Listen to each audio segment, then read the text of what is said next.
crochet. Yay!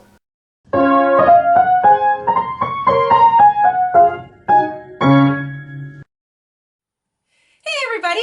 Welcome to the Jayda InStitches show. I thought we would do something a little bit different today. I've had a lot of requests about crochet project journals in general, and this is really helpful if you want to start organizing all of the projects that you've been doing. If you've been doing them with me throughout the winter, you've probably got quite an arsenal now of ideas and snippets of yarn and even extra bits and pieces and notes probably lying around. And if you're really into this kind of craft, it's going to accumulate. So this might be a great time to start a project journal. I have several. I'm going to take you through some of my project journals because they're all a little bit different today. And I'm starting a new one, and I thought you all might like to try that along with me. So I'm not going to blather. I'm going to go straight to the craft table, and we're going to get into a project journal. Let's go!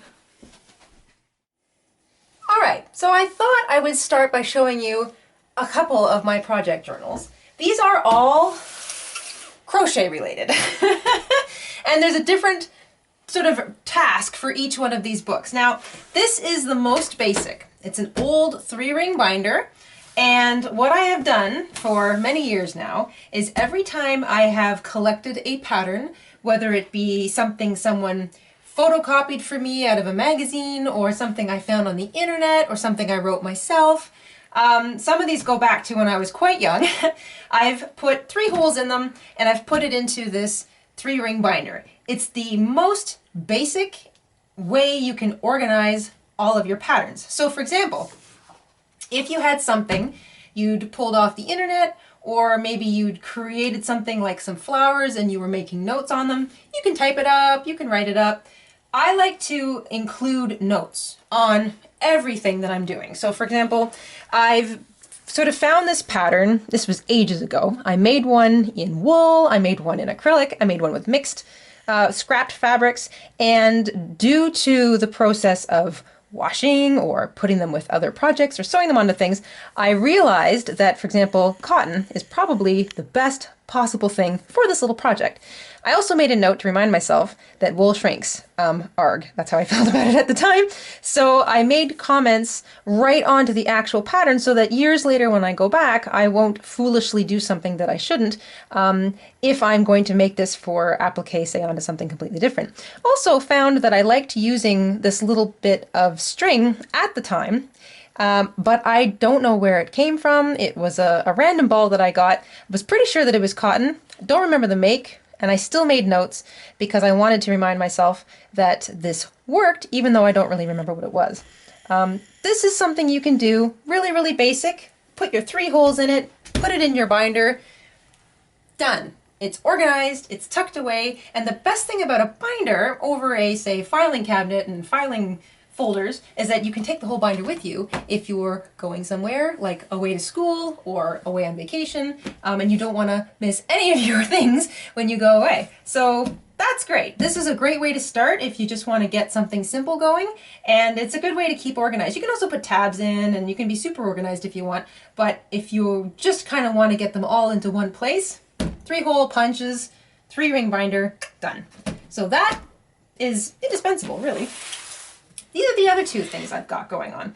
This one, as you can see, is pretty well loved. I've spilled coffee on it. I've got tabs. I have a journal too. All sorts of things stuck in. You want to see it? This is probably my favorite kind of journal.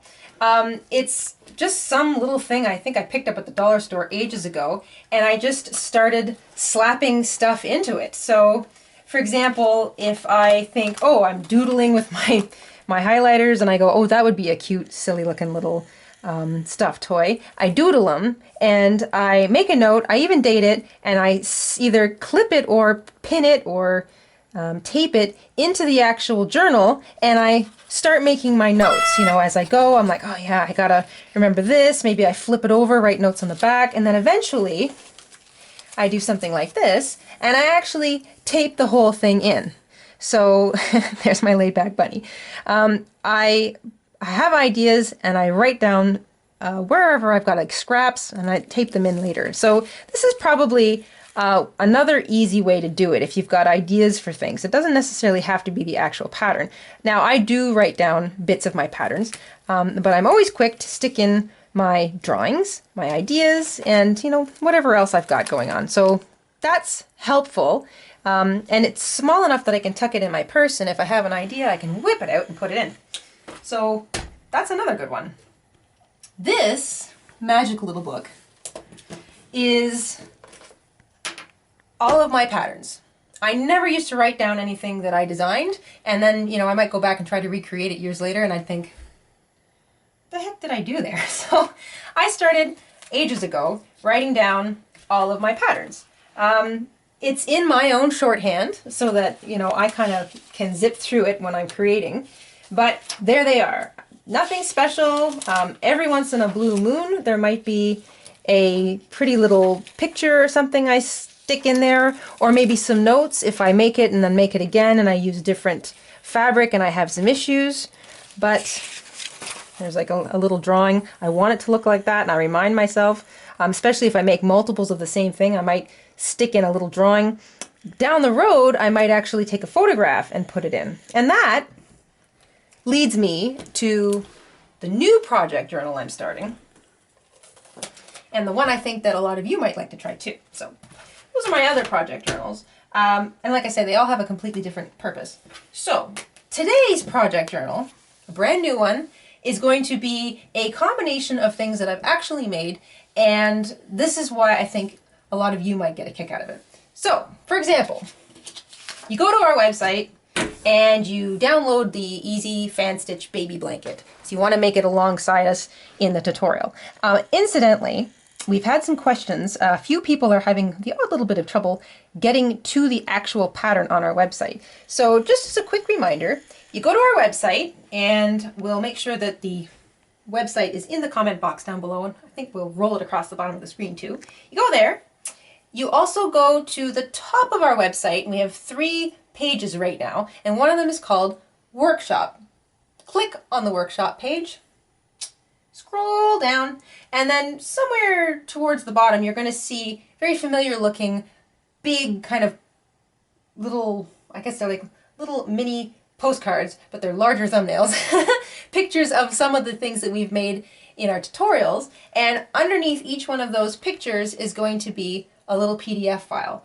You click on the PDF file, and this is what will pop up on your screen. It'll be our pattern. You either have to open the little download tab, or it'll just automatically open up. And if you need a PDF reader, you can go to Google and search Adobe PDF Reader, and you can download that software for free. So you get the pattern. You print the pattern off.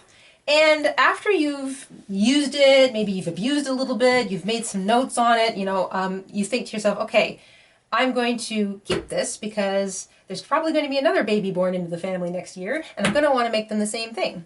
You can either put it in your 3-ring binder, easy peasy, or you can get yourself a new journal. You can fold it in half, tape it in. You can stick in versions of your whatever you may have used, so like the label. Let's say you use the label and you'd want to remember what product you actually used. That's why I say keep a label, because it's handy. You can also take little snippets of your yarn and stick it in next to it.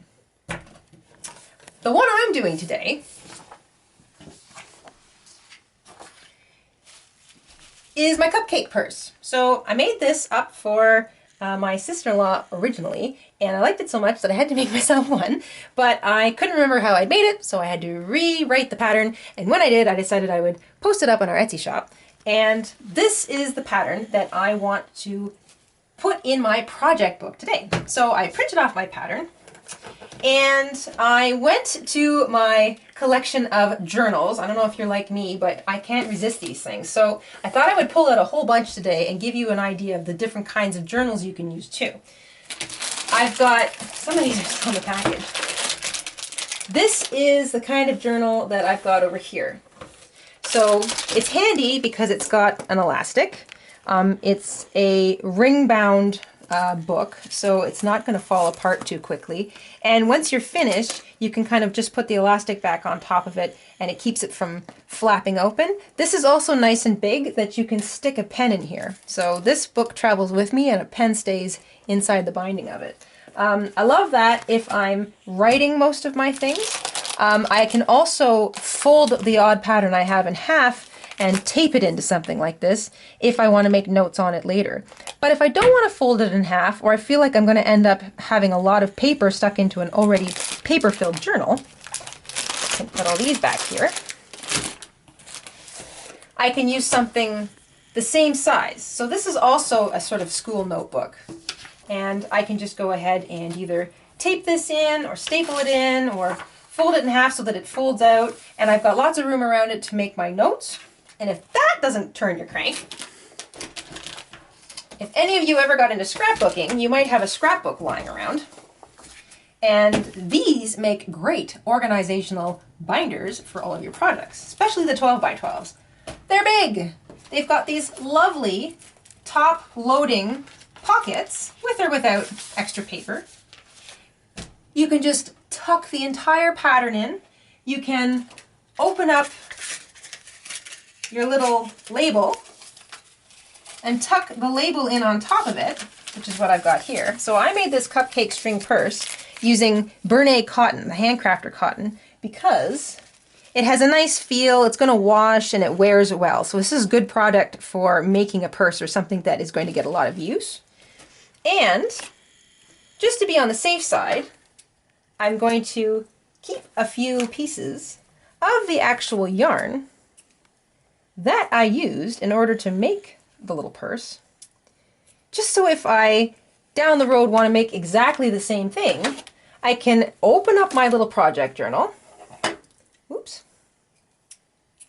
Open up the project journal and literally shake out the little scraps of yarn that I used. And I've got the label for reference, so I know what product or brand to go look for at the store. And if it's been a while, I can actually take these pieces with me and color match right there in the store. So I'll tuck those in there too. Now you can do a couple of things here. You can tape all these to the back side of the label, which I think I will probably do. So I'm going to try and keep my label from rolling on me. Always good to have some tape handy.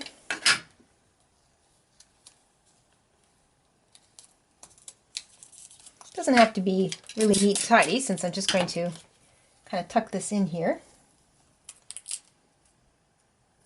Chances are it'll stay where I put it. There we go. So there's my sample yarn that I used in order to make my purse. And I'm just going to tuck that in here where it's nice and safe. It's not going to go anywhere. And I'm just going to make a quick note that when I made this purse, I used the Merino hand crafter cotton. That's my note. Now, I don't need a whole lot of notes. I didn't run into any issues when I was making this or remaking this. So that's the only note I need, but there's the entire pattern, the whole project in a nutshell, if I want to go back and make it again. I have a photograph of the one I made because I'm the one who made the pattern. But if you do make this and you take a photograph, you can print off the photograph on printer paper. It doesn't have to be, you know, super detailed. Or you can take your little car key, what's that thing called? USB key. You can take your USB key full of all your pattern pictures, take it to Walmart or something, print off a few, and treat it like an actual scrapbook and tuck in an actual photograph of the thing that you made, especially if you gave it to somebody, because you may never see it again, and that might be sort of a nice memory. Plus, it'll remind you the colors that you used and how big it was and the fact that it was well accepted. So that's another thing you might want to include in your project journal. But you see how easy this is? I've got a place to put my pattern. I've got a place to keep my label. I've got actual pieces of the yarn taped to the back of it, and I can take this entire book with me to the store if I want. Let's say I'm doing several projects or remaking several projects at once. Or I can just grab the book, flip to the right page, pull out my notes, make a note of what I need, sort of make my little shopping list up, and tuck that into my purse and head off to the store to go shopping. So there you go. A project journal started. Any one of these would be great. This is another thing I might want to add. If any of you are into scrapbooking and you've come across the Smash books, these things are fun. This is a little mini one. I've got several of these. But the idea is that you just sort of glue and stick. So one last little thing. Let's say you come across a super mini applique project. And I've got here my little heart that I made. And I wrote it up ages ago because I was running a workshop at lunch at work. I'll tell you guys about that some other time. But I made a point of printing off a bunch of the patterns for my girlfriends at work so that everybody would have one to follow along with, because I sent them home with homework. Yes, I'm that person. But I thought, hey, if you've got a whole bunch of these super little tiny projects, you might want a super little tiny project book to keep them in. So I trim off the excess paper, and I can just fold it up, and these things come with a glue gun slash, it's a glue stick and a pen, but you can use whatever you want. You can grab your tape and you can just sort of stick it in somewhere and fold it. And then after a while, you can just keep sticking in more stuff and adding notes. And I actually have one of these at work that I keep track of all the projects we've done at lunch in. I should have brought that one home, but maybe I'll show that one to you guys at another time. But that's another thing you can do. You don't have to have a super big book or a very thick book. You can have a little fun book that you can just glue, stick, smash, whatever, all of your bits and pieces into. The point of the project journal is to keep track of your projects, to make note of problems you had along the way.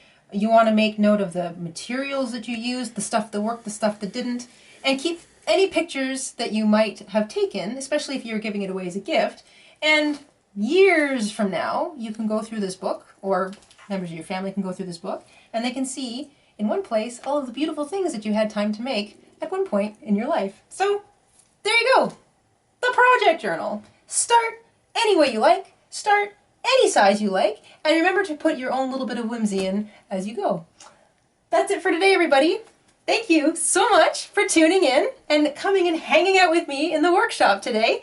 We really appreciate it when you post pictures, so please keep those pictures coming. You can put them on Facebook or Google Plus or Instagram. Those are my 3 favorite places to see your work. And my gosh, you guys do some amazing stuff. Thank you so much for sharing. And if you enjoyed this, please give it a thumbs up and share it with your friends, because chances are if you've got crafty friends, they might not be crocheters, but they might be into making other things, and a project journal might be a great idea for them too. That's it for today. We will see you again really, really soon on the Jayda InStitches show. Until then, happy crafting and get organized.